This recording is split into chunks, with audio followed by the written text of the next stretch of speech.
c'est le moment clé, je crois, de la journée, enfin un des moments clés de la journée, la table ronde sur les rôles et les limites de la technologie pour faire face aux défis climatiques.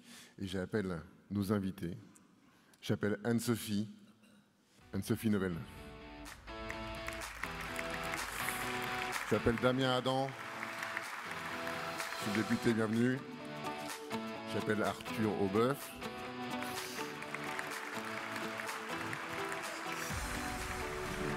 J'appelle Yann Viaret et j'appelle Lou Velgreen. Merci.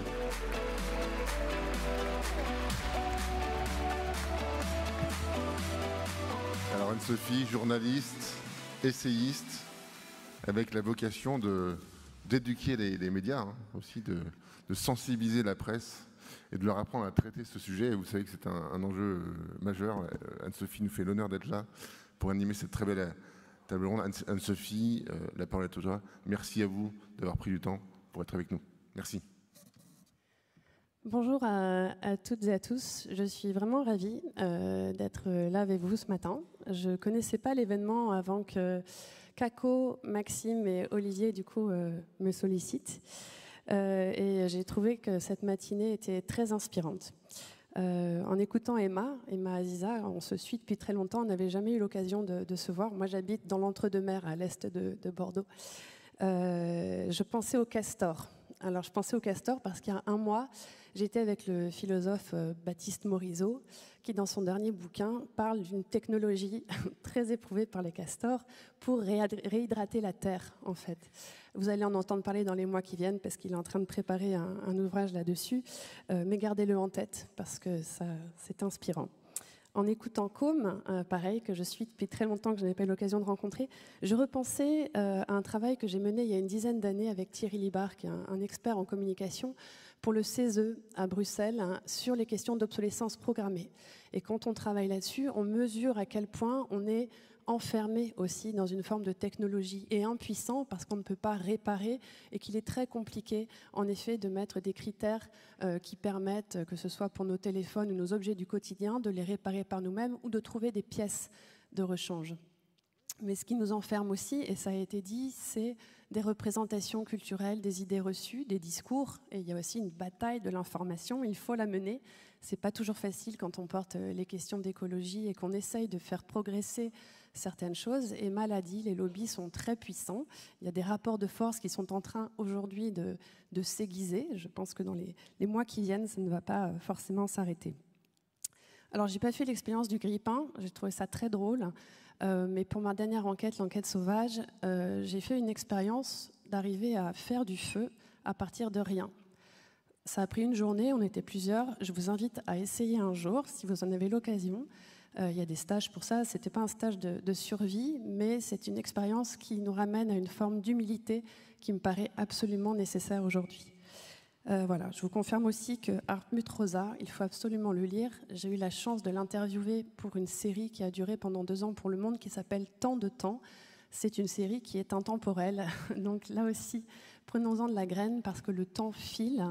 Et le GIEC l'a rappelé dans son dernier rapport, nous avons 3 ans pour véritablement enclencher la transformation de nos sociétés, pour apprendre à atténuer, à nous adapter, ça devient absolument nécessaire, pour apprendre à être beaucoup plus sobre en carbone et respectueux surtout du vivant.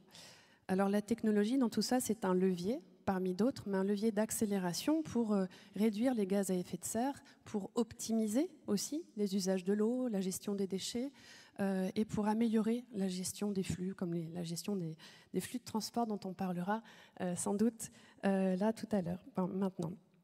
Mais bien sûr, il ne faut pas tomber dans le technosolutionnisme pour autant, ça a été dit. Et d'ailleurs, ça m'a fait rire quant à la question est-ce que quelqu'un ici croit que la technologie va nous sauver? Il y avait une personne debout. Donc je pense que vous n'êtes pas non plus dans cette perspective. Une chose est sûre, c'est qu'on est rentré dans cette ère que certains qualifient d'anthropocène, d'autres ne seront pas d'accord, parleront plutôt de capitalocène, mais peu importe. On est arrivé là par appétit de confort, de progrès. Et aujourd'hui, toute la masse de ce qu'on produit, je ne sais pas si vous le savez, mais a dépassé la masse de la biomasse en fait, terrestre qui existe là. On est très lourd, on pèse très lourd. Donc il est absolument nécessaire d'alléger notre rapport au monde également et de le réviser. Parce que n'oublions pas non plus que les technologies dont on va parler reposent sur l'extractivisme, l'exploitation des sols, et essentiellement sur les ressources fossiles pour l'instant. Et là, tout l'enjeu d'arrêter de polluer l'air, les sols, l'eau et d'émettre des gaz à effet de serre. Alors innover, oui, mais comment ? Comment innover sobrement au service de la sobriété ? Quelles sont les priorités ? Comment penser techniquement les enjeux écologiques en favorisant des approches low-tech ? Ça a déjà été évoqué tout à l'heure. Et quel encadrement proposer à tout ça ? Pour parler de tout ça, donc de ce passionnant sujet, je suis en compagnie donc, à ma gauche de Damien Adam. Vous êtes député de Seine-Maritime. À vos côtés, Arthur Aubeuf, cofondateur de la communauté Team for the Planet. Lou Velgreen, donc on dit Head of Product, je crois, chez Carbon for Finance et aussi cofondatrice de Data for Good. Et à vos côtés, Yann Carré, donc en charge des questions de location chez Decathlon. Alors, l'application que vous avez utilisée tout à l'heure pour faire un petit message à la planète mère, là, planète Terre, vous pouvez l'utiliser pour poser des questions aussi. Elles s'afficheront et comme ça me permettra de les intégrer à notre discussion. N'hésitez pas à l'utiliser. On a 1 heure devant nous, donc je vais être l'hôtesse de l'heure. Et pour entrer dans le vif du sujet, on va faire un premier tour de table où j'aimerais récolter vos points de vue sur cette thématique voilà, qui est très vaste, bien entendu. Et j'aimerais commencer par vous, monsieur le député, parce que le monde politique aujourd'hui est celui qui encadre légalement nos usages du monde. Et est-ce que vous pourriez du coup nous donner un aperçu des enjeux politiques et législatifs liés à la technologie et à la transition écologique, en vous appuyant peut-être aussi sur le travail que vous avez pu mener, notamment sur les questions de mobilité ? Oui, bonjour à toutes et tous. Effectivement, donc moi j'ai l'honneur d'être le député de la Seine-Maritime, le député de la commune de Rouen notamment, mais quelques communes alentours. En introduction, et pour un peu débuter ce débat, ça me semble important de rappeler que aujourd'hui, un citoyen français, en moyenne, émet entre 8 et 10 tonnes de CO2 par an, et qu'évidemment, si on veut être dans un monde qui est neutre en carbone, il faut que nous arrivions à atteindre 2 tonnes par personne. C'est pour vous dire à quel point on a encore du chemin à faire devant nous.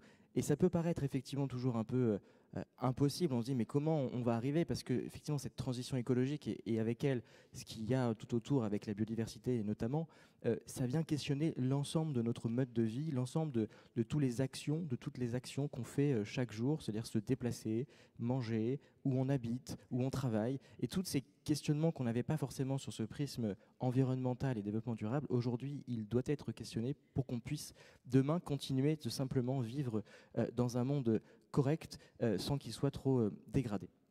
Et donc effectivement, nous, en tant que parlementaires, on regarde un peu le diagnostic, si je puis dire, du pays en termes environnementaux, et c'est notamment le travail aujourd'hui du secrétariat général à la planification écologique qui a été créé à l'occasion de cette nouvelle mandature politique et qui est animé par Antoine Peillon et qui rendra son rapport définitif à l'occasion de cet été, qui définira le diagnostic complet de où on est aujourd'hui et de tous les efforts que nous devons faire pour atteindre cet objectif de neutralité carbone en 2050 qui correspond aux 2 tonnes par personne que j'évoquais. Et donc, dans ce diagnostic et ce panorama très complet, on voit les différentes actions qui seront nécessaires de faire, le tout mis en musique pour faire en sorte que tout soit cohérent et que tout boucle ensemble sur l'utilisation des ressources, sur l'économie circulaire, sur l'impact sur la biodiversité. Et donc, dans ce cadre-là, effectivement, moi je travaille beaucoup sur les sujets de mobilité. Et il faut avoir à l'esprit que donc, les mobilités en France, c'est 30% de nos émissions de gaz à effet de serre. Donc c'est le premier poste d'émissions du pays. Et c'est une des particularités par rapport à d'autres pays occidentaux, si je puis dire, ou européens, où nous, la part de la mobilité est beaucoup plus forte qu'ailleurs, puisque sur l'électricité, on a une décarbonée plus massivement. Donc les mobilités, c'est vraiment le sujet numéro 1. Et quand on regarde ce sujet des mobilités et qu'on se projette en 2050 pour atteindre les objectifs, on se dit quels sont les leviers qu'on doit activer pour atteindre ces objectifs, sans remettre en cause la capacité de tout un chacun de pouvoir se déplacer, parce qu'évidemment, l'être humain est un être qui naturellement a envie de se déplacer, a envie de découvrir des choses, et on ne peut pas du tout remettre en cause ces éléments, bien au contraire, il faut qu'on puisse le réinventer pour s'adapter à cette problématique environnementale.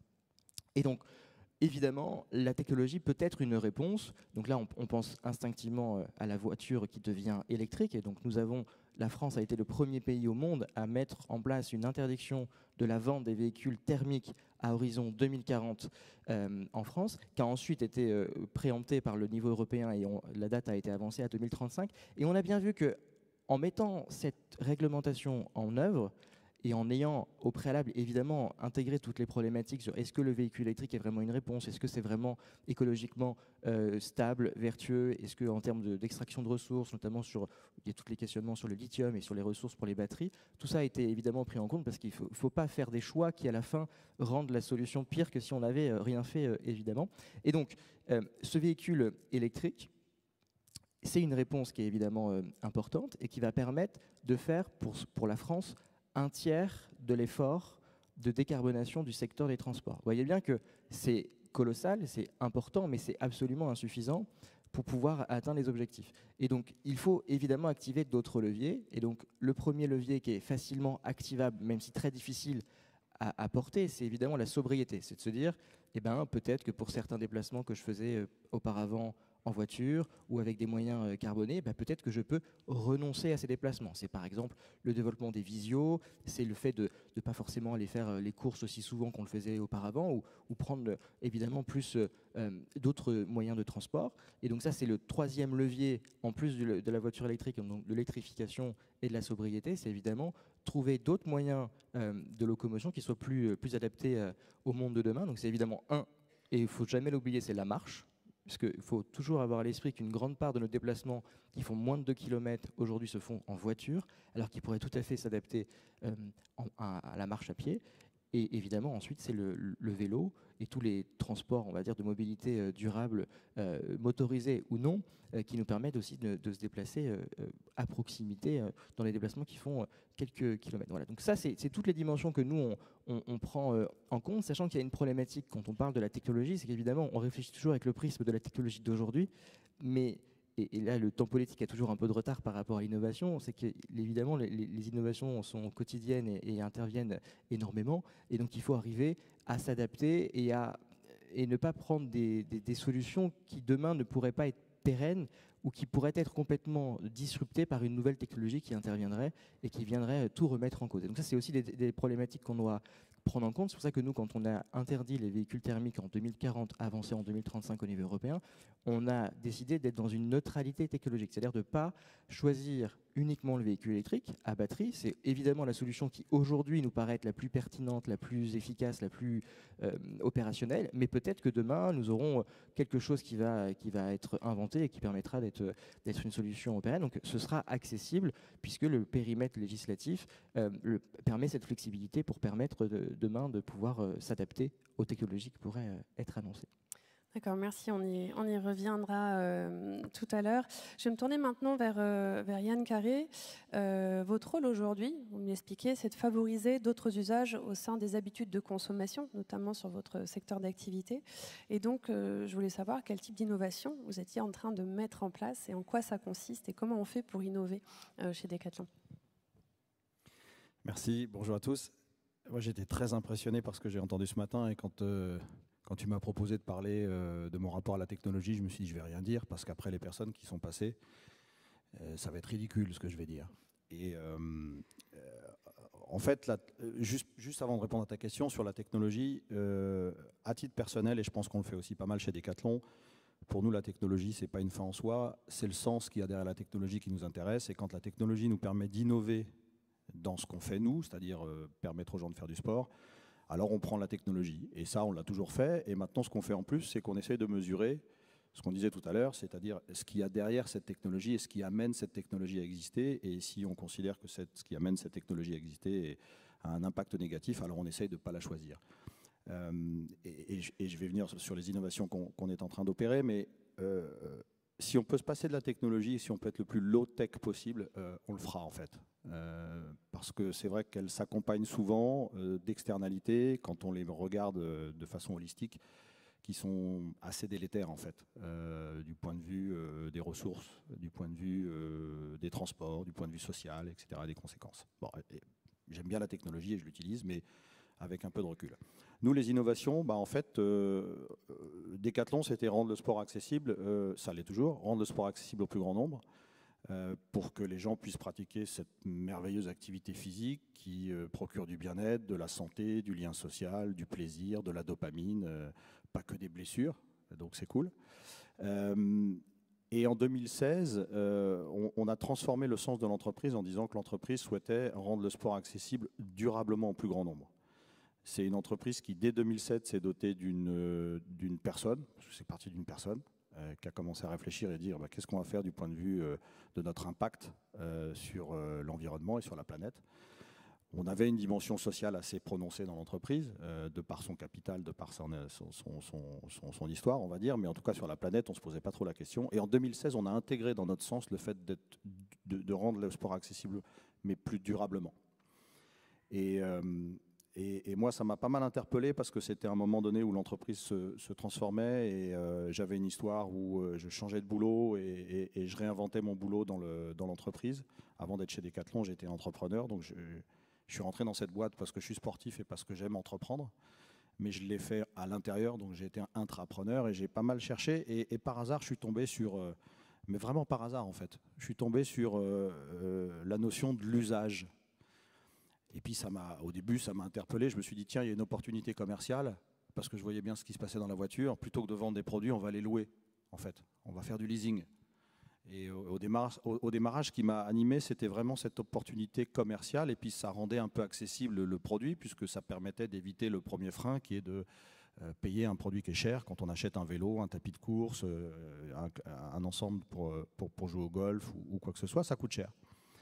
Et puis progressivement, ça m'a amené à réfléchir et à réfléchir sur le sens de cette notion-là et de m'intéresser à cette notion de la société de l'usage et à tous les bénéfices qu'il pouvait y avoir pour ceux qui en bénéficient et pour ceux qui la proposent.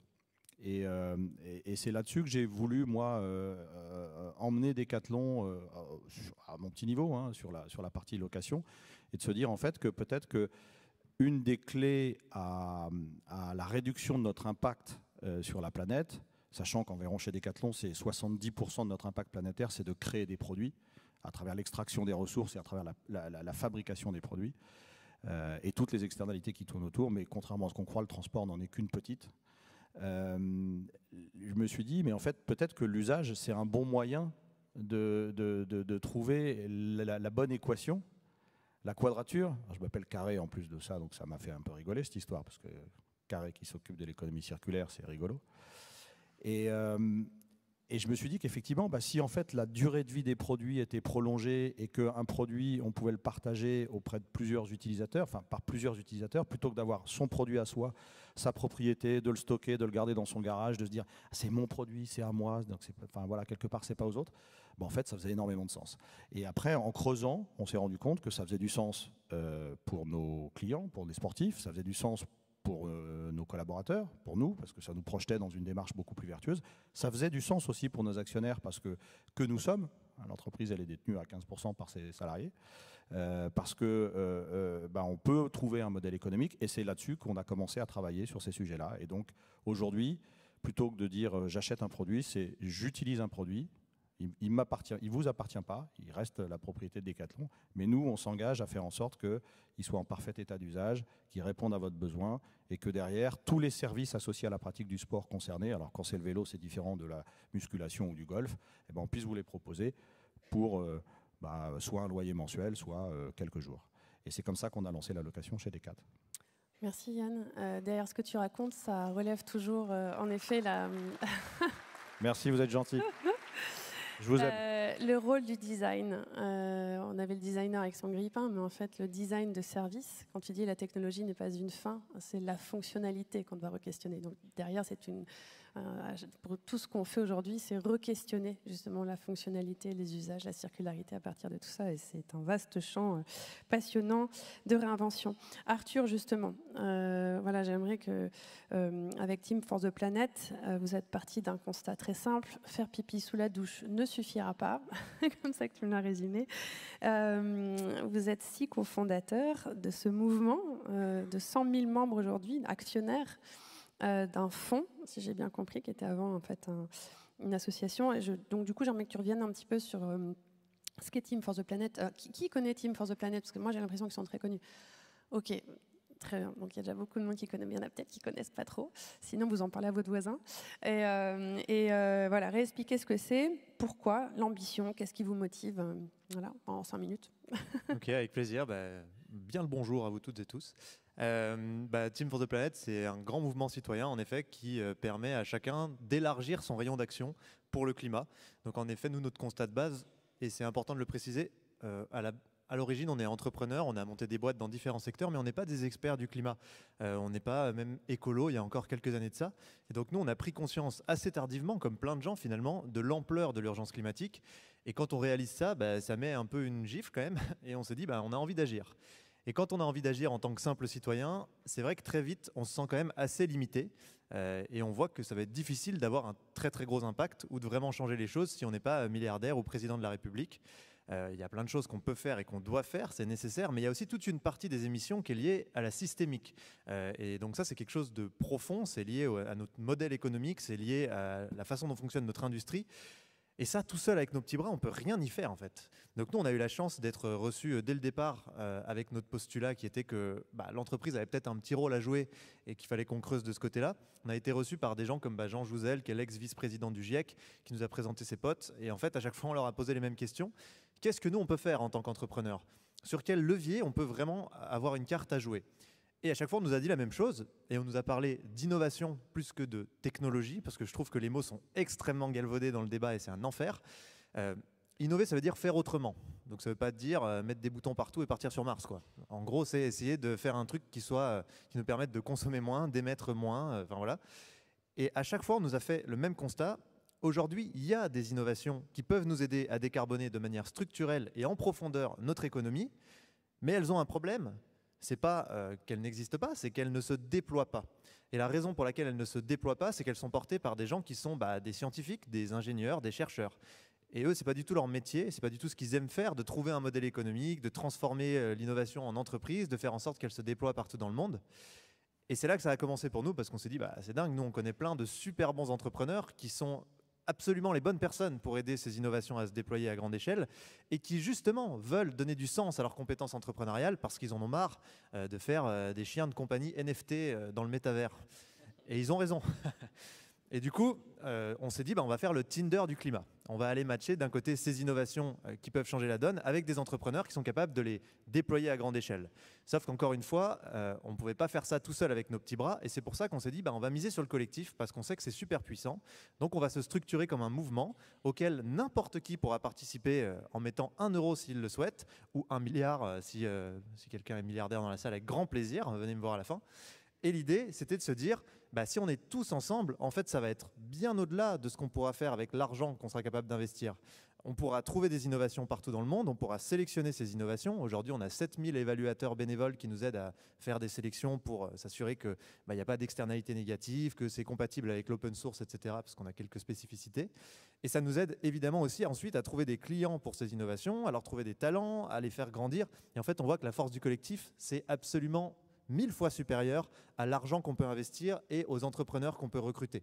Et donc c'est ça, Team for the Planet, c'est aider des innovations qui sont plus que nécessaires à vite se déployer le plus largement possible pour nous aider justement à décarboner nos quotidiens.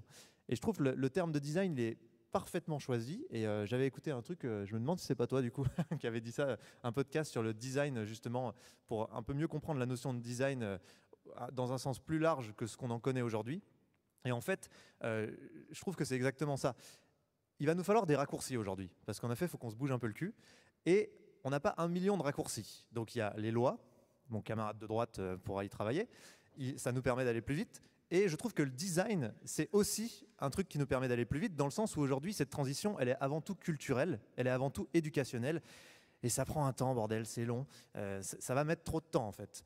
C'est nécessaire de le faire, c'est nécessaire de faire de la pédagogie, d'avoir des médias. Mais en fait, on a tellement besoin de transformer nos sociétés aujourd'hui qu'il faut qu'on aille encore plus vite. Et le design, au sens où on va modifier l'environnement de travail ou l'environnement de vie des gens pour leur faire changer leur comportement sans nécessairement qu'ils aient compris d'abord pourquoi ils devaient changer, je trouve ça absolument génialissime. Et si je donne juste un exemple dans les innos qu'on déploie actuellement, il y a par exemple Cool Roof, qui est une innovation de sobriété. Donc en fait, eux, ce qu'ils font, c'est qu'ils peignent des toits en blanc avec une peinture qui utilise des coquilles d'huîtres, qui dure 20 ans et qui renvoie 95% du rayonnement solaire. Donc c'est ce qui fait que quand vous mettez un t-shirt blanc en été, vous avez moins chaud que quand vous mettez un t-shirt noir. En gros, les toits de nos bâtiments aujourd'hui, ils montent en moyenne à 80 degrés en été. Avec cette peinture, ils sont aux alentours de 40 degrés et donc à l'intérieur du bâtiment, on baisse de 6 à 7 degrés la température. Ce qui se passe, c'est que les gens, sans comprendre pourquoi la clim, c'est plein de gaz fluorés qui sont des milliers de fois plus nocifs pour le climat que le CO2, pourquoi c'est un gros sujet, pourquoi ça représente 2% du problème climatique mondial, etc. Mais ils arrêtent la clim en fait, parce qu'ils n'ont plus besoin de la clim, parce qu'il fait 7 degrés de moins. Et en fait, cette notion-là de design, je la trouve absolument géniale et c'est dans ce sens-là qu'on veut porter l'innovation, en tout cas chez Team for the Planet, parce que modifier nos modes de vie et nos comportements à travers des raccourcis design, je trouve que c'est plus que nécessaire vu le temps qu'on a. On reviendra sur d'autres exemples comme ça qui t'enthousiasment et que vous portez dans la communauté. J'aimerais donc maintenant passer la parole à Lou. Toi, tu as plusieurs casquettes et c'est ce qui rend ton regard d'autant plus intéressant, il me semble, à la fois dans le monde de la finance, mais aussi dans une association qui aide justement et qui soutient d'autres types de projets. Je voulais savoir quelles sont tes préoccupations et tes attentes aussi envers ces questions de technologie, de design, on l'a dit, par rapport à la transition, puis est-ce que tu as la sensation qu'on est sur le bon chemin ? Avant de commencer, je voudrais faire un petit big up à Yann parce que sur le chemin pour arriver à cette conférence, j'ai crevé devant un décathlon. Ton vélo. Et en 10 minutes, mon vélo a été réparé. C'était incroyable. Donc voilà, merci. J'ai pu arriver à l'heure. Non, mais sur une vision un peu plus macro de où on en est au niveau de la société. Donc ça a pas mal été rappelé ce matin, mais je pense que ça fait bien de le redire. Moi, j'ai plutôt l'impression quand même qu'on vit globalement dans un espèce de techno-fétichisme de la technologie. Ici, entre nous, il n'y a qu'une personne qui pense qu'on va sauver le monde avec la technologie, mais en dehors de cette salle, il y a beaucoup plus de monde qui pense ça. Et donc, il y a un vrai sujet pour moi à questionner, comme ce que vous avez dit, vraiment l'usage et la finalité de ce qu'on fait.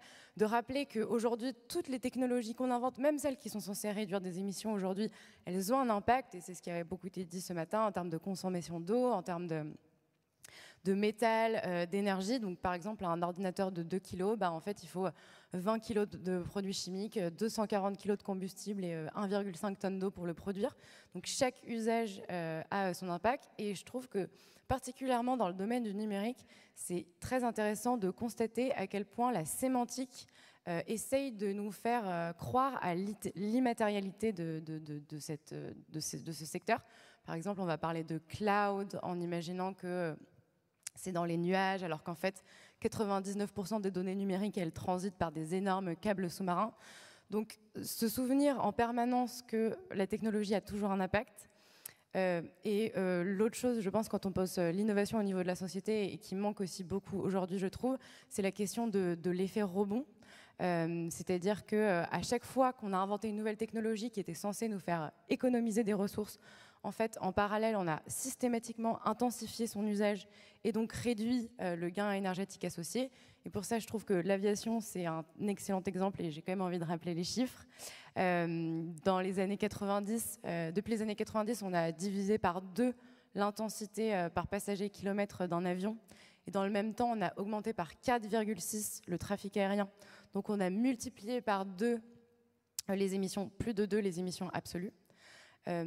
Et ça, ce raisonnement, il est valable dans l'intégralité des secteurs, et même dans des secteurs où on pense qu'on fait des efforts. Par exemple, c'est très facile de se dire j'achète un ordinateur reconditionné, du coup c'est OK, je peux le renouveler plus souvent. J'achète une voiture électrique, c'est pas grave, je peux rouler plus parce qu'elle émet moins, etc. Et donc en fait, le fond du sujet, c'est vraiment de se dire que si on ne déplace pas la question sur pas sur comment est-ce qu'on faire moins, mais pourquoi est-ce qu'on fait les choses, en fait, on ne résoudra jamais le problème. Et donc, du coup, je pense qu'il faut vraiment, au niveau de la société, passer un cran au-dessus. Si on fait de la publicité vidéo en ligne aujourd'hui et que son action, c'est d'utiliser des serveurs qui utilisent de l'énergie renouvelable plutôt que de l'énergie carbonée, sans se poser là des questions de est-ce qu'il faut continuer à faire de la publicité pour des produits dont on n'a pas besoin, bah, en fait, on se pose les bonnes questions. Donc, je pense que le point principal, c'est vraiment dans quel monde on veut vivre et à quoi servent les produits qu'on produit et est-ce qu'ils sont compatibles avec un monde en cohérence avec le vivant. Du coup, oui, merci. J'avais une question qui me venait, mais totalement improvisée, justement, à Damien Adam. Quand on entend Lou dire ça, on a envie de se dire questionner la finalité quand on est dans le monde politique tel qu'il existe aujourd'hui, en tout cas à l'échelle de la France, mais on pourrait le questionner au niveau international aussi. Est-ce qu'on a le temps de se poser là-dessus? Est-ce que parfois ça ne va pas trop vite et la force des lobbies a été évoquée à plusieurs reprises. Ça joue aussi.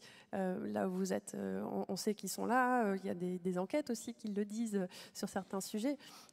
Comment on fait pour résister et imposer autre chose? Est-ce que c'est possible? En fait, il y a la réponse simple, c'est de dire je prends ce sujet, j'en fais une loi et je mets en place une interdiction.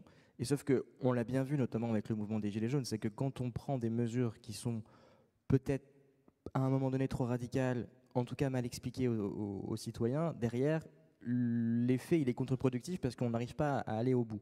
Sachant que là, ce que vous évoquez, l'exemple que vous prenez, c'est vraiment en fait un questionnement qu'on doit tous se poser en tant que citoyen. Et donc, moi, là, ce qui m'intéresse beaucoup aujourd'hui, c'est de se dire que nous devons tous, on va dire, être plus conscients de l'impact de ce qu'on fait. Et c'est pour ça que nous, on essaye de mettre en place ce qu'on appelle l'éco-score, qui est en fait justement permettre que quand on achète des produits, on se rende compte dans des analyses de cycle de vie de l'impact global du produit et de savoir aussi, c'est des choses qu'on n'arrive pas toujours à percevoir, mais quand j'achète un vélo, il faut toujours se poser la question combien de kilomètres je vais faire avec ce vélo, parce qu'évidemment, il ne suffit pas d'acheter un vélo, ensuite il faut pouvoir en avoir un usage. Et je crois que notamment il y a des comparaisons qui ont été faites entre l'impact environnemental d'un vélo à assistance électrique versus le vélo classique. Et le nombre de kilomètres à faire en vélo électrique pour que ce soit plus intéressant et que l'impact carbone soit plus faible que le vélo normal, c'est quand même plusieurs centaines de kilomètres. Donc il faut quand même y aller avec son vélo. Et ça, je pense que au-delà des lois qu'on peut faire et qui peuvent changer les comportements et mettre à jour tout ça, il faut qu'on arrive à véritablement agir sur le citoyen et que chacun ait conscience que quand il est consommateur, il a évidemment un impact environnemental et qu'il doit arbitrer des choses différentes et qui doit se réinventer et parfois se dire avant je faisais comme ça parce que j'ai pris l'habitude d'être comme ça, le mode de vie faisait que je faisais ce choix-là à chaque fois et que peut-être demain il faut penser différemment et faire les choses différemment. Voilà, moi je crois assez peu, si vous voulez, au fait de se dire c'est simple, il suffit de mettre en place une loi, etc. parce qu'on touche à véritablement des comportements individuels et c'est ça qu'il faut qu'on arrive à changer et qu'on le fasse dans un timing qui est assez resserré. Est-ce que je peux rebondir? Oui, au contraire, je rebondis et je vous invite à regarder les questions qui sont en train... Ah, vous les avez là sous les yeux, parfait. Vas-y. Non, c'est juste sur la question des choix individuels. Je trouve que oui, bien sûr, il faut, à titre individuel, agir. Encore faut-il avoir le choix. Et sur ça, je trouve qu'il y a une sociologue vraiment incroyable qui s'appelle Sophie Dubuisson-Kellier qui explique à quel point en fait, les choix qu'on pense individuels sont des fruits de politiques publiques parce qu'on n'a pas tous le choix quand on se lève le matin de prendre son vélo ou sa voiture ou les transports en commun parce qu'il y a plein d'endroits où il n'y a juste pas de transport en commun ou qu'on ne peut juste pas prendre un vélo. Et donc du coup, penser et appliquer ce raisonnement de dire à tout le monde qu'il faut être exemplaire et enfin un peu ce qu'on nous dit tous aujourd'hui très fortement dans la société. En fait, c'est presque contre-productif parce qu'il y a beaucoup de gens qui n'ont pas ce choix-là. Et si on n'a pas des politiques publiques fortes pour permettre à ces choix d'exister, pour permettre à des gens, par exemple, de rendre accessible du bio au niveau de l'alimentation, au niveau des modes de transport, etc., en fait, ces choix-là, ils ne sont juste pas faisables pour une grande partie de la société. Et donc, du coup, je trouve que c'est juste important de le rappeler pour ne pas tout faire reposer sur l'individu. C'est la question de l'acceptabilité sociale. Vous parliez des gilets jaunes, mais c'est important de le souligner. Je te laisse rebondir. Après, je vais rebondir aussi moi-même sur une petite question. En rebondissant tous, on a dit l'effet rebond, c'est pas bien et tout, mais bon. Non, moi je voulais juste dire, en effet, je pense qu'il y a un vrai sujet aussi, c'est notamment par rapport à l'acceptabilité, c'est quel est notre projet de société, et donc ça va sur la question du pourquoi, mais c'est quand même important qu'on réalise qu'aujourd'hui on n'a plus de projet de société, on n'en a pas du tout, il n'y a rien d'excitant. Donc là, tout ce qu'on nous vend, c'est potentiellement essayer de sauver un peu les meubles, pas trop aller vers Mad Max. C'est pas un projet de société, ça excite personne. Personne n'a envie de se bouger vers ça et on soulève pas les foules. Et c'est quand même, quand on regarde dans les années 50, et moi j'en parle des fois avec mon grand-père qui a 93 ans, quand on disait aux jeunes, c'est quoi les années 2000, 2020 ? Ils étaient tous refaits, quoi. Ils avaient tous les yeux qui brillaient. Ils disaient, putain, les voitures volantes, les gratte-ciel tellement haut qu'on verra plus le sol, l'énergie infinie, machin. Et en fait, le projet de société, il était clair, même s'il est complètement ubuesque et qu'il ne tient pas compte des réalités physiques du monde. C'est à ça qu'on se heurte aujourd'hui quand on parle de technologie. C'est pas un truc comme ça là, qui est dans la société par hasard. C'est parce que le projet de société, depuis bientôt 100 piges, c'est ça en fait. Et il va falloir qu'on ait un projet de société sexy. Parce qu'il y a un vrai problème avec l'écologie, c'est que c'est foutument chiant. Et en fait, je suis aussi d'accord avec ça. Tant qu'on n'a pas un truc un peu... en fait, où on n'a pas des imaginaires un peu cool dans lesquels on se projette et vers lesquels on a envie d'aller, c'est dur d'emmener les gens, peu importe ce qu'on en fait. Et donc, ça va être super important qu'on travaille à réussir à faire un truc qui fasse envie. Et je pense que c'est avant tout ce travail-là qui débloquera des changements individuels, sociétaux, politiques, etc. Je trouve que ça a un petit peu changé quand même ces dernières années. Mais pour rebondir sur cette question de la mobilité, mais j'avais d'autres questions à poser aussi. Récemment, donc je vous le disais, j'habite à côté de Bordeaux. Le président de la métropole de Bordeaux, c'est un élu PS, a déclaré que le contournement de Bordeaux était une bonne solution décarbonée, sous prétexte qu'on allait passer aux véhicules électriques. On a vu d'autres projets aujourd'hui de construction d'autoroutes qui font beaucoup parler d'elles, à Rouen aussi. Je crois qu'il y a eu des contestations récemment. Et donc la question, c'est que, vous l'avez un petit peu dit, mais électrifier tout le parc ne me semble peut-être pas la solution pour résoudre le problème. Et donc, est-ce que c'est vraiment si prometteur que ça ? J'aimerais vraiment qu'on parle des promesses, parce que justement, il faut réenchanter ce monde-là. Moi, présenter l'écologie comme quelque chose de triste, ça fait 15 ans que je me bats pour dire non, il faut changer la perspective. Le changement, ce n'est pas que la négative, c'est un terrain de réinvention. Mais du coup, qu'est-ce qu'on fait pour faire rêver et se dire il y a un challenge collectif qui peut ramener les gens aussi indirectement dans les urnes, peut-être aussi ? Alors oui, déjà, moi, je ne crois pas du tout qu'effectivement, il faut avoir un discours misérabiliste, parce que si on a un discours misérabiliste, on se dit c'est foutu, et on a envie juste d'émettre du carbone en disant profitons tant qu'on peut avant qu'on disparaisse tous. Donc moi, je pense qu'au contraire, il faut avoir un discours positif, de dire c'est possible, et tout ce qu'on est en train de faire avec le secrétariat général à la planification écologique, c'est justement de montrer que le chemin est possible.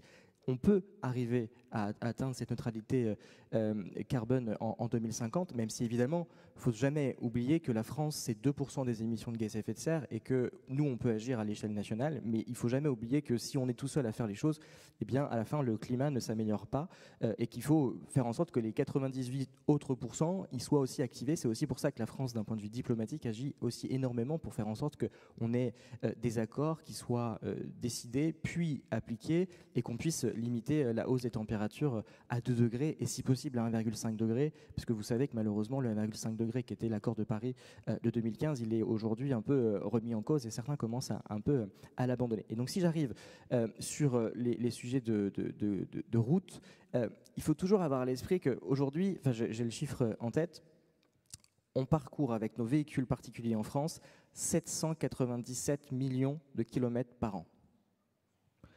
Et dans les objectifs de planification écologique, l'objectif c'est de réduire de 50 millions le kilomètre chaque année.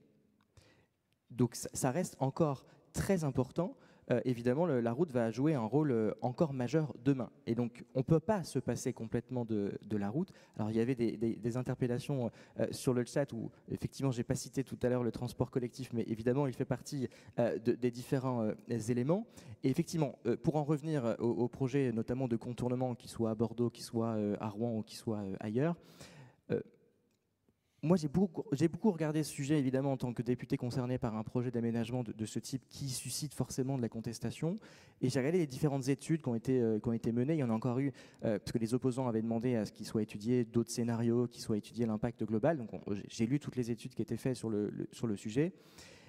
Et évidemment, faut pas se mentir, construire une route, ça a forcément un impact carbone à l'instant T où on la construit. Mais si on pense comme ça et qu'on se dit, puisque c'est un impact carbone, on ne le fait pas, eh bien, nous n'aurions jamais fait l'ensemble des lignes TGV dans ce pays. Nous n'aurions jamais fait les routes qui ont permis aux Français de partir en vacances et de se déplacer et d'avoir une vie un peu meilleure. Et donc, évidemment, il y a un impact carbone et il faut le réduire à la source au maximum. Et bien après, il faut aussi regarder l'impact global. Et demain, nous aurons toujours besoin de marchandises. Quoi qu'on en dise, quoi qu'on en veuille, on ne va pas revenir avec des mini-autarcies locales. On continuera d'avoir des produits, y compris qui viennent des pays étrangers, même si on aimerait que 100% des produits soient évidemment fabriqués et consommés localement. Je pense que ce n'est pas forcément le monde de demain. Et donc, on aura toujours besoin de routes, mais évidemment, il ne faut pas dire c'est un beau projet parce que c'est un projet qui est porté par des élus et que les industriels sont pour. Mais voilà, il faut toujours essayer de regarder l'impact global, c'est d'essayer de voir s'il y a des alternatives, et s'il n'y a pas d'alternatives, il faut évidemment faire certains projets. Moi, je soutiens par exemple qu'on continue de faire des lignes TGV pour permettre demain de réduire encore plus l'avion dans notre pays. Le problème, c'est que le TGV, ça pose aussi problème, mais je ne vais pas ouvrir cette... Mais bien sûr, non, mais tout a un impact, voilà. Mais il faut voir si à la fin, l'impact, il est évidemment moins important. On parlait de l'acceptabilité sociale tout à l'heure, et c'est vrai que promouvoir, nous, on a le contournement TGV. À l'époque, il y avait énormément de petites lignes de train qui, pour le coup, pourraient aider les gens un peu plus au quotidien. Mais je vais laisser on travaille aussi en parallèle là-dessus. Oui, mais c'est peut-être... le parallèle, aujourd'hui, ça pose aussi la question des hiérarchies, peut-être, dans les choix qui sont faits, et il y a peut-être des questions aussi qui circulent là, qui interrogent ça. Lou, tu voulais réagir? Non, mais c'était juste pour réagir aux arguments, parce que du coup, moi, encore une fois, la question n'est pas de... Enfin, les routes, elles existent déjà. Là, on parle de créer des raccourcis pour aller plus vite à certains endroits, pour des modes de transport dont vous avez vous-même dit qu'il fallait réduire. Du coup, j'ai du mal vraiment à comprendre la logique de soutenir ce genre de projet. Et vous-même, vous parlez de l'impact global. Du coup, en fait, l'impact global dans ce que vous racontez, il boucle pas, puisqu'il augmente le trafic au lieu de le réduire globalement sur toute la durée de vie. Sur les routes, en fait, il me semble que ça a été prouvé, mais peut-être, Lou, j'aimerais que tu gardes la parole, parce qu'en fait, ici, pour moi, il y a une question qui se dessine sur la question des choix que l'on fait en termes de financement. Il me semble qu'avec Carbon for Finance, c'est quand même aussi au cœur de ton métier, de ton approche, quand on choisit d'allouer des ressources pour construire une autoroute. Quand on le fait pour choisir d'accélérer une liaison de TGV quelque part, c'était de l'argent qu'on ne met pas ailleurs. Et aujourd'hui, c'est peut-être ça aussi qui est au cœur du nerf de la guerre. Donc, je ne sais pas quel regard tu portes, toi, là-dessus, sur la capacité qu'on a à allouer ces fonds de manière peut-être carbone centrée, mais peut-être aussi avec une attention à la biodiversité, à ce qui se passe dans le sol vivant et à d'autres dimensions plus liées à l'extinction du vivant. Oui, du coup, peut-être je peux essayer d'expliquer rapidement ce qu'on fait chez Carbon 4 Finance. Chez Carbon 4 Finance, on est une sorte d'agence de notation environnementale qui évalue les plus grosses entreprises cotées. Donc ça ne marche pas pour les petits projets d'autoroute encore, mais on espère qu'un jour ça pourrait marcher. Et en fait, l'objectif, c'est vraiment d'analyser les rapports des entreprises et un peu de vraiment remettre la physique dans l'économie en évaluant comment chaque entreprise a réduit ses émissions par le passé, comment est-ce qu'elle performe aujourd'hui, et surtout, quelle est sa stratégie à venir pour l'environnement, parce que en fait, l'idée, c'est vraiment d'identifier les acteurs qui qui intègrent au mieux les enjeux environnementaux dans leur stratégie. Et l'idée, c'est que on va vraiment analyser par secteur. Comment est-ce qu'on peut par secteur, quels sont les meilleurs acteurs. Donc, l'idée, c'est que chaque secteur ne peut pas contribuer de la même manière à la transition. Donc, par exemple, le meilleur acteur de l'aviation aura toujours quand même une mauvaise note, puisque l'aviation ne sera jamais une solution pour lutter contre le changement climatique. Et au sein de chacun de ces secteurs, on essaye quand même d'identifier les meilleurs acteurs, parce que l'idée, c'est pas de dire qu'il faut se désengager de tous les secteurs, parce que si on n'investit que dans des entreprises qui ont un faible impact, on ne contribue pas du tout à la décarbonation. Mais par contre, d'identifier dans chaque secteur quels vont être les meilleurs acteurs, et ces acteurs-là, les inciter vraiment à se décarboner, les aider à faire leur transition pour accompagner la décarbonation de la société. Et donc le message, c'est vraiment que donc nous, on travaille à la fois sur le carbone et sur la biodiversité, et l'idée, c'est que c'est vraiment très important de comprendre ces données physiques, de prendre en compte toutes les émissions directs et indirects qui aujourd'hui comptent peu dans les choix d'investissement. Or, si on ne prend pas en compte les émissions indirectes, en fait, on passe totalement à côté de cette dépendance aux énergies fossiles et donc de son risque de transition. Et d'inclure aussi tous les autres risques, parce que je suis totalement d'accord, et c'est très important de le dire, le carbone, c'est que la face émergée de l'iceberg. C'est presque la plus facile, parce qu'en fait, c'est facile à compter. Et puis, un gramme de carbone émis en France, ça va avoir le même impact qu'émis en Chine.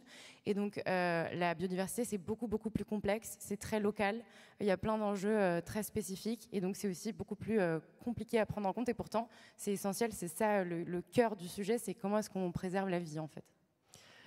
Je vois le temps filer, mon déroulé a explosé, je le suis même plus, parce qu'en fait on est tout de suite rentré tellement dans le vif du sujet et il y a tellement de questions qui arrivent que je ne sais plus par quel bout prendre les choses, mais je pense que justement il y a la question du temps et la question de la finance et la question de, voilà, je pense que quand au quotidien vous êtes confronté à tout ça, comment est-ce qu'on fait ce choix, comment est-ce qu'on gouverne en fait cette complexité dans cette décennie critique, j'ai envie de dire. Je pense que les chemins qu'on est en train de prendre aujourd'hui pour essayer d'être un peu plus vertueux, je voyais une remarque sur Timothée Paric. Moi, j'ai lu son bouquin, ça a été une révélation, ça a été un choc, en fait, parce que il y a vraiment des choses, je passe une journée excellente, c'est génial.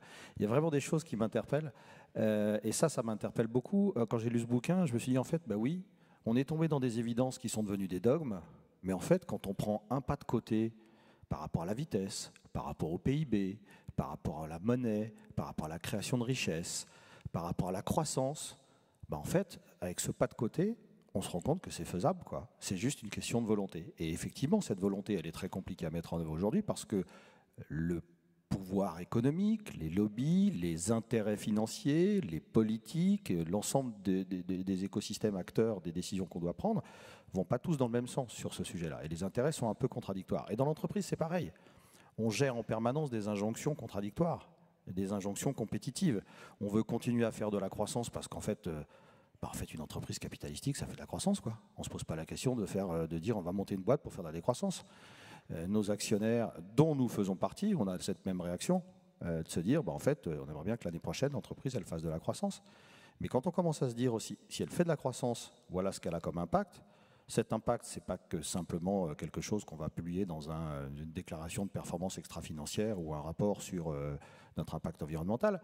C'est quelque chose qui nous affecte, on en parlait tout à l'heure, c'est trop chaud, c'est pollué, c'est le nez qui coule, et encore à notre niveau, c'est que dalle par rapport à des gens qui souffrent beaucoup plus de ce qui se passe.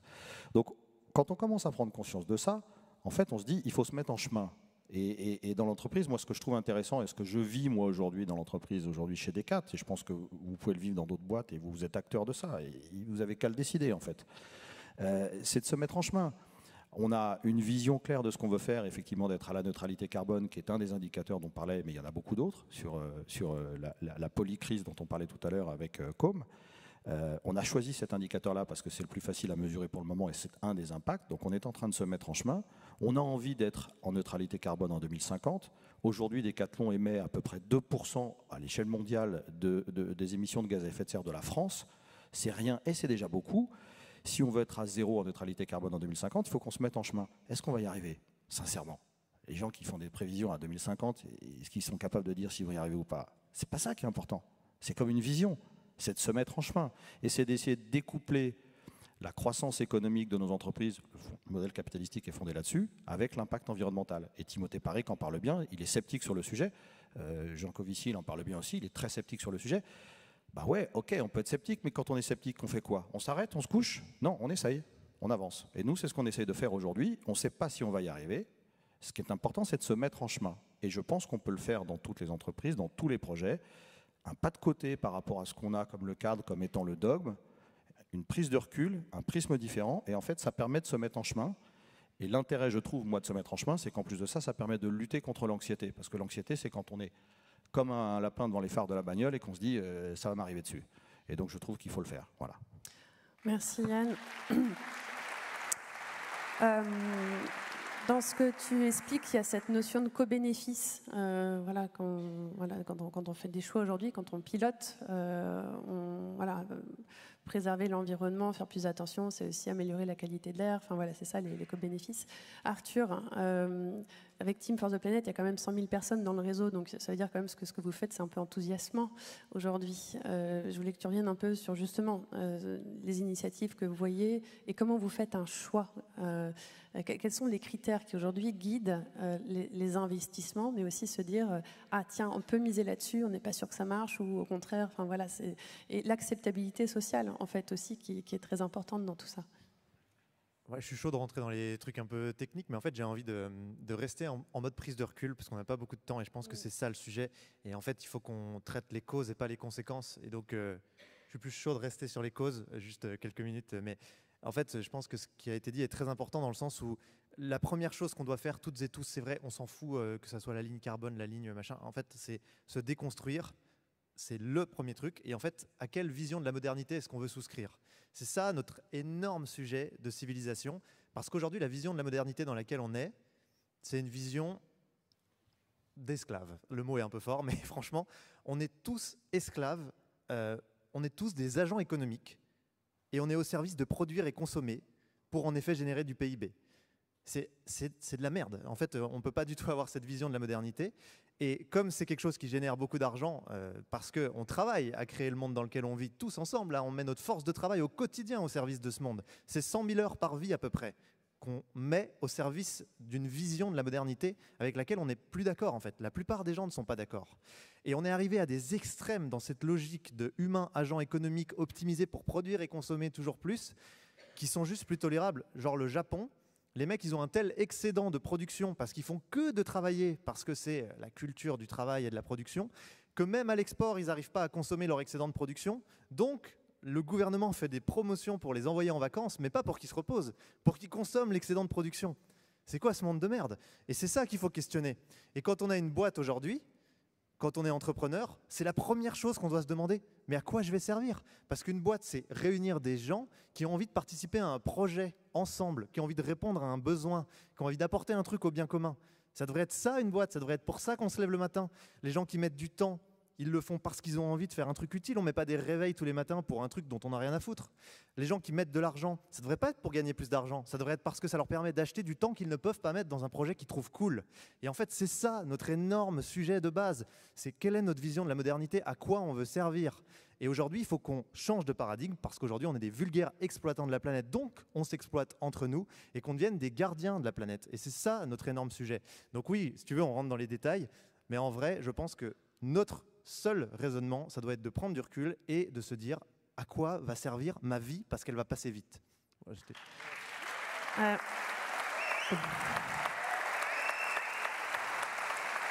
trouve ça intéressant parce qu'en fait, Olivier, est-ce que j'ai le droit de dépasser un peu ou pas? Chouille, juste comme ça, c'est une petite question au passage. En fait, il y a 50 ans, Jacques Ellul, il disait tout ça. Enfin, tu vois, je comprends cette envie de dire je veux m'atteler aux causes, on va changer le système.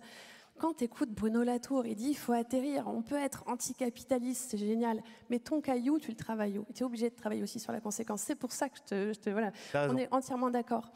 Tu vois, les Jacques Ellul ou d'autres, on sait tout ce que ça fait, on n'est sans doute pas d'accord, et c'est bien d'avoir de la controverse sur tous ces sujets, et c'est pour ça qu'il faut réinvestir aussi ces arènes politiques pour recréer du débat public. Mais aujourd'hui, je peux être indignée et radicale dans ma pensée, mais avoir aussi besoin d'agir et de traiter quand même le mal. Oui, mais voilà. Et là-dessus, c'est pour ça que je voulais te chatouiller un peu là. T'as raison. Tu m'expliques. Mais si c'est pas concret dans ta tête et dans ton projet, en fait, tu n'agiras pas. Tu vas juste, en effet, être un révolté qui va faire des posts LinkedIn, tu vois. Mais en fait, en effet, il faut qu'on aille plus loin que ça. Dépassons LinkedIn, s'il te plaît. Mais justement. Mais du coup, concrètement, dans l'action, ça veut dire qu'il faut du courage d'imaginer d'autres modèles. Nous, Team for the Planet, nos actionnaires, ils gagneront jamais d'argent. Jamais. Et ils ne viennent pas pour gagner de l'argent. Parce qu'à la base, on s'est dit, si nos actionnaires ils viennent pour gagner de l'argent, on va faire des choix de merde. Parce qu'à la fin, la case cupidité du cerveau humain, elle va s'allumer.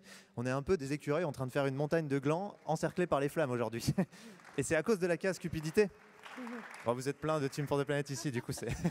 Ah, mais Arthur j'adore ce mec, et c'est un jeune idéaliste, et tu fais du bien, et c'est super ce que tu dis, et c'est génial. Là il va me défoncer. Non, Non, je vais pas te défoncer. J'aurais aimé prendre conscience de ces choses-là plus tôt dans ma vie. Peut-être que c'est parce que je suis un peu plus vieux que j'ai pas pris conscience ou parce que je suis plus bête. Enfin bref, peu importe, on s'en fout. Mais j'aurais aimé prendre conscience et je trouve ça intéressant. Après, moi, ce que je vous donnais juste comme éclairage, c'est que tu as ce que tu fais en créant et toi, tu crées aujourd'hui. Et puis il y a ce qu'on fait en transformant. Et le problème de la société, c'est qu'elle ne fait pas que se créer, elle se transforme. Donc soit on laisse mourir des systèmes et on se dit il va falloir attendre une génération pour pouvoir se baser que sur ce qui se crée. Et on sait quand même que la continuité des choses fait qu'on recrée ce qu'on a connu. Et donc il faut qu'on rentre dans la transformation. Et dans la transformation, effectivement, je pense qu'il faut apporter un peu de nuance et un peu d'équilibre par rapport à la vision que tu portes aujourd'hui, parce que les actionnaires, des capitalistes, le problème, c'est pas aujourd'hui le capitalisme en tant que tel, c'est sûrement un certain dévoiement du capitalisme dont on souffre et qui nous a amené à détruire cette planète et à oublier qui nous sommes et à perdre l'essence de nos racines. En fait, on est des habitants d'une maison et en fait, on fait n'importe quoi dans la baraque. Ces projets X en permanence. Et ça parce qu'on a oublié le sens des choses. Et donc aujourd'hui, c'est intéressant aussi de travailler sur la transformation et de se dire que les actionnaires, si tu leur demandes de ne pas gagner d'argent, en fait, tu leur demandes de faire harakiri, quoi. Parce qu'ils ont construit leur modèle philosophique, social, familial, projet de vie, etc. sur ces sujets-là. C'est intéressant de les amener à prendre conscience, de les amener à transformer et d'être sur des phases de transition. Moi, ce qui me fout les boules, c'est que la phase de transition, elle va prendre trop de temps par rapport aux enjeux. Donc on sait qu'il va y avoir de la violence, on sait qu'il va y avoir des migrations climatiques, on sait qu'il va y avoir des guerres, on sait qu'il va y avoir du stress et qu'en plus, c'est les gens qui n'en ont pas profité qui vont payer les premiers. Donc ça, c'est quand même complètement insupportable. Mais par contre, il faut aussi qu'on se mette dans la logique de gérer cette transition. Et dans cette transition, on ne peut pas être aussi radical que ce que tu dis. Tu es obligé de faire des concessions, tu es obligé de faire des pas. Enfin, quoi, moi, je pense, c'est ce que j'essaie de faire. Et sinon, tu abandonnes le système et tu vas à côté du système. Et tu vois, c'est une question qu'on s'était posée chez Decathlon. Est-ce qu'on crée une boîte pour faire de la location ? Est-ce qu'on transforme l'entreprise de l'intérieur pour faire de la location ? Et la vraie question du sens, c'était de dire, est-ce que tu veux diversifier ton entreprise, lâcher le vaisseau dont tu sais qu'il va couler pour monter sur un autre vaisseau et construire un autre radeau ? Ou est-ce que tu veux essayer de transformer ton vaisseau et de faire en sorte qu'il ne coule pas ? Je ne sais pas si on y arrivera. C'est difficile de transformer. Mais en tout cas, le choix qu'on a fait, c'est d'essayer de faire les deux, parce qu'il faut aussi un peu assurer ses arrières, donc de diversifier et de transformer. Et là, dans la transformation, tu es quand même un peu obligé de composer avec le système. Tu ne peux pas complètement l'ignorer, quoi.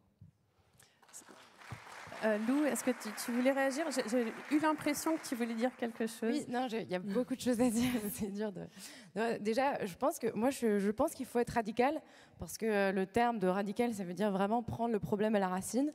Et si on ne fait pas ça, en fait, on ne réglera pas le problème. Ensuite, je suis totalement d'accord dans le sens où il faut, et c'est un peu ce que je disais tout à l'heure, il faut pas du tout abandonner l'existant et le transformer. Typiquement, la rénovation thermique, c'est un enjeu essentiel, et on ne va pas raser tout ce qui existe pour refaire mieux, ça n'a pas de sens. Donc il faut vraiment repenser ce qu'on a construit, et c'est sûr que c'est beaucoup plus difficile à faire. Et fondamentalement, en fait, tout ce que vous avez dit, je pense que ça repose vraiment la question des indicateurs qu'on choisit pour définir ce qu'on fait. C'est Éloi Laurent qui dit que le PIB, en fait, il est borne au bien-être économique, aveugle au bien-être social, sourd à la souffrance humaine et muet face à l'état de la planète. Et si notre seule boussole, notre seul indicateur, c'est de dire on veut que ça croisse en espérant que par effet de ricochet, de ruissellement, ça ait un impact sur les emplois peut-être un jour, en fait, on ne va pas s'en sortir. Et donc, en fait, pour moi, la question fondamentale, c'est celle de définir des nouveaux indicateurs pour choisir ce qu'on fait. Et notamment, Timothée Paric, dans son livre, il parle d'une définition de l'entreprise très intéressante, où on aurait défini dès le départ, en fait, le but de production de l'entreprise et défini des indicateurs de soutenabilité, donc qui tiennent compte vraiment de toute la charge écologique, des indicateurs de productivité pour être efficient et des indicateurs de convivialité pour tenir compte du bien-être. Et en fait, à partir du moment où on choisit les bons indicateurs, oui, là, il n'y a plus de problème. On peut croître, en fait, parce que si c'est la croissance du lien, la croissance du bien-être, on peut aller dans ce sens-là. Mais si on choisit comme seule boussole un indicateur qui ne tient absolument pas compte de toutes les externalités qui génèrent sur la planète, on ne peut pas prendre la bonne direction. Donc je suis d'accord avec vous qu'il faut agir, et en même temps, en parallèle, il faut aussi essayer de repenser la manière dont on définit les règles, parce que sinon, une entreprise qui n'est pas rentable aujourd'hui, elle peut pas faire sa mission. Et pourtant, si elle a une mission sociale, il faut qu'elle puisse la réaliser. Donc, on a vraiment besoin de changer ces règles-là. Voilà. Merci Lou. Du coup, ce qui ressort en fait de notre échange, c'est que plus qu'un basculement technologique, il y a aussi ce basculement culturel essentiel. Tous ces jeunes qui aujourd'hui bifurquent et disent non, renoncent, prennent la parole et font savoir qu'ils ne sont pas d'accord, c'est important. Mais je vais revenir à cet enjeu politique. Puis vous êtes à notre table, monsieur le député, il y a plein de questions pour vous sur votre vision de la modernité. C'est important d'y répondre. Je ne sais pas comment vous percevez ce qui vient d'être formulé là. Et est-ce que vous pourriez répondre aussi à ces sollicitations? Il y a plein de choses que je voudrais dire. Moi, je trouve que dire c'est la faute du capitalisme, tout ça, c'est un peu facile et à la fin, ça ne nous fait pas avancer. Donc moi, je suis assez pragmatique et j'essaye simplement de prendre le monde tel qu'il est, d'essayer de le comprendre et d'essayer de voir comment on trace le chemin pour arriver là où on doit aller pour simplement pouvoir survivre en tant qu'espèce humaine. Et que moi, j'ai l'impression quand même que si on se projette, quand les premiers êtres humains ont commencé à faire du feu, évidemment, ils ne se sont pas dit « tiens, ça émet du carbone ». Et pour le coup, ils faisaient un travail. Leur travail, c'était de survivre. Et tout ce que nous faisons en tant qu'humanité depuis le début, c'est simplement de survivre. Et après, on a mis en place un système économique qui permet que chacun fasse une part du travail et faire en sorte qu'on ne soit pas toute la journée en train de chercher à manger et chercher où se loger. Et donc ça, pour moi, ce n'est pas le capitalisme, c'est simplement, voilà, ça s'est construit par notre nature de faire en sorte de créer des produits pour améliorer notre vie quotidienne, de pouvoir se nourrir correctement, même s'il n'y a aucun doute qu'on a peut-être été un peu trop loin et on peut complètement réinventer notre alimentation juste pour correspondre à nos besoins sans que ça émette autant de carbone qu'aujourd'hui, par exemple. Et effectivement, il y a toutes les autres externalités qui doivent être prises en compte. Ce que vous disiez sur les critères qui ne sont pas économiques comme le PIB, vous avez complètement raison et on doit malgré tout reconnaître que ça fait très longtemps qu'on est sur le sujet, qu'on a du mal à conclure. Moi, je me souviens très bien, quand j'étais au collège, on parlait déjà des autres indicateurs que le PIB, que ce soit l'indice de développement humain, et puis tous les autres éléments qui sont pris en compte. Et effectivement, je ne crois pas que le prisme du PIB soit le seul qui soit regardé aujourd'hui, même si moi, en tant qu'élu, j'ai une contrainte. C'est que l'ensemble des politiques publiques, elles sont financées par de la fiscalité, des impôts, des cotisations et autres. Et donc ça repose notamment sur le travail. Aujourd'hui, dans notre système, on peut trouver que c'est dégueulasse, on peut trouver que c'est horrible, mais c'est quand même une réalité. Et malgré ça, je tiens quand même à ce que tout le monde ait conscience que chaque année, la France dépense 25% de plus que les recettes qu'elle touche de la part des citoyens. Donc même en ayant ce modèle-là, on n'est déjà pas complètement à l'équilibre. Donc après, on peut dire il suffit de changer les choses. Oui, tout à fait, mais il faut quand même, à la fin, trouver une base qui permette de financer des politiques publiques. Vous parlez de la rénovation. Il faut avoir à l'esprit que 80% des logements de 2050 sont déjà là. Et donc, c'est 80% de logements qui existent, dont certains, quelques millions, sont des passoires thermiques objectives. Il faut évidemment les rénover. Et ça coûte énormément d'argent. Certains ont les moyens financiers de pouvoir l'autofinancer. D'autres auront besoin de la puissance publique pour pouvoir financer. Et c'est pour ça que d'année en année, les budgets de l'État consacrés à la rénovation vont augmenter de manière très forte, en même temps qu'augmentent les contraintes sur la location, sur l'interdiction de la vente, sur la limitation de la hausse des loyers, pour justement inciter, obliger, les deux sont en parallèle, les propriétaires, qu'ils soient occupants ou non occupants, à rénover leur logement. Parce que si on compte uniquement sur la bonne volonté des gens, ça ne marchera pas. Donc il faut à un moment donné la contrainte pour obliger les gens à faire certains comportements. Voilà, quelques éléments. Il y a beaucoup de questions et j'aurais adoré répondre à tout, mais ça ne sera pas possible. On pouvait le faire envoyer si vous voulez. Je crois que c'est possible par l'application. Ça serait intéressant de pouvoir les reprendre à froid. Ça va me prendre une année, je pense. Un petit peu de travail, mais c'est intéressant.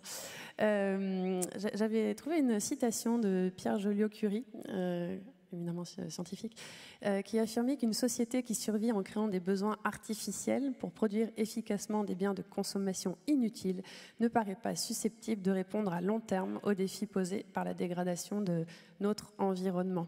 Ça me paraissait intéressant, surtout qu'on parle de technologie, mais voilà, je parlais des castors tout à l'heure. Le GIEC, dans son dernier rapport, dit qu'il est surtout urgent d'arrêter de détruire la nature et de s'inspirer aussi du vivant. Quand il était encore vivant. Mais du coup, je voulais voir si vous pouviez réagir en fait justement sur ce lien au vivant et sur ce qu'on peut aussi apprendre de ce logiciel qui a 4,6 milliards d'années. Et puis, voilà, je ne sais pas qui veut réagir en premier. Je retrouverai la date après. Moi, j'allais rebondir avec une citation de Will Smith, le truc impossible normalement. Ouais, c'est juste que c'est drôle, mais il a dit ça avant sa baffe. Il a dit c'est marrant, les humains, on fait un travail qu'on n'aime pas pour produire des trucs dont on n'a pas besoin afin d'impressionner des gens qu'on ne peut pas blairer. Et je trouve que ça résumait bien cette citation. Voilà, c'est tout. Comme quoi, on avait des précurseurs. Il n'y a rien. Je ne sais même plus, excuse-moi, la question que tu posais. Oui, non, je parlais du vivant, voilà, on est d'accord. Ça ne se tourne plus. Non, mais on était un peu sur la technologie. Moi, je voulais revenir un tout petit peu sur la technologie qui était Tech for Planet. On est aujourd'hui là pour ça.